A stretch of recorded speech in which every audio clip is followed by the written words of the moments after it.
قرآن نے کہا سننا من قتل نفسا بغیر نفس او فساد فی الارض فکأنما قتل الناس جميعا ومن احیاها فکأنما احیا الناس جميعا. جو شخص ناحق کسی انسان کو قتل کر دے اس نے پوری انسانیت کو قتل کر دیا. سبحان اللہ سبحان اللہ. یہ آیتیں پہنچ رہی ہیں. جو کسی انسان کو ناحق قتل کر دے اس نے گویا پورے انسانوں کو قتل کر دیا. ومن احیاها اور جو کسی انسان کو بچا لے فکأنما احیا الناس جميعا اس نے گویا پوری انسانیت کو بچا لیا. تو ایک ایک انسان پوری انسانیت کا نمائندہ ہے. تو اب ذرا سوچ سمجھ کے اس کے خلاف اسلحہ اٹھانا.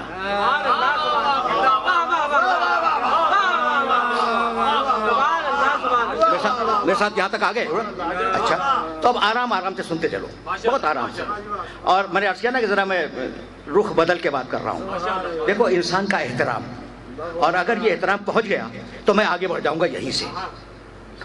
کتنا احترام ہے کہ ایک کو تم نے قتل کیا، پوری انسانیت کو قتل کر دیا. ایک کو بچا لیا، پوری انسانیت کو تم نے بچا لیا. یہ ہے نا احترام؟ نہیں، میں عجیب و غریب جملہ کہنے والا ہوں. بچہ ماں کے شکم میں آیا، ٹھیک، اس کا احترام کرو. اگر احترام واجب نہ ہوتا تو حمل ساقط کروانا حرام نہ ہوتا. سبحان اللہ سبحان اللہ. واہ واہ واہ واہ. سبحان اللہ سبحان اللہ. واہ واہ واہ. یہ بات پہنچ گئی. دیکھو پیٹ میں آیا ہے، پیٹ میں آیا ہے، ابھی دنیا میں نہیں آیا. انسان پیٹ میں آیا، اس کا احترام، ٹھیک ہے نا.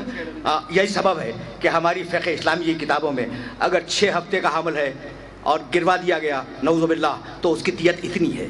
اگر 4 ہفتے کا ہے تو دیت اتنی ہے.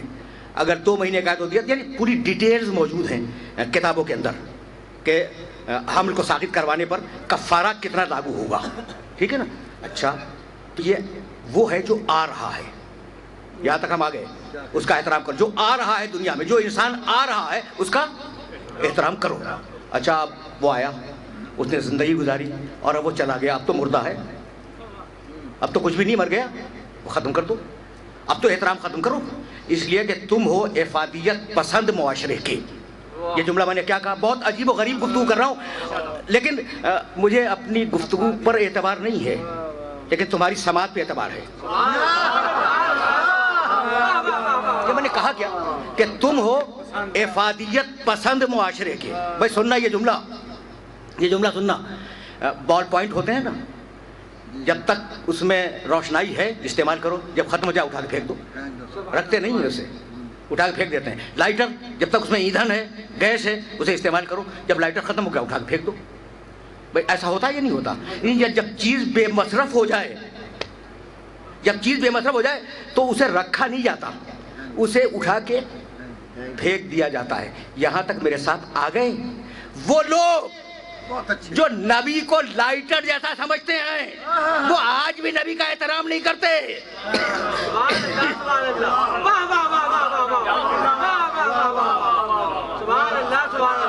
سمجھ رہے ہو نا بات کو؟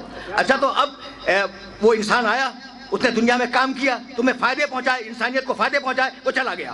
اب مردہ پڑا ہے، اٹھا کے پھینک دو. کہا نہیں، خبردار، اسے غسل دو، اسے کفن پہناؤ، اس کی نماز جنازہ پڑھو، اسے لے جا کر احترام کے ساتھ دفن کرو، اس کا ایصال ثواب کرو. کتنا احترام ہے پیدائش سے پہلے اور کتنا احترام ہے مرنے کے بعد.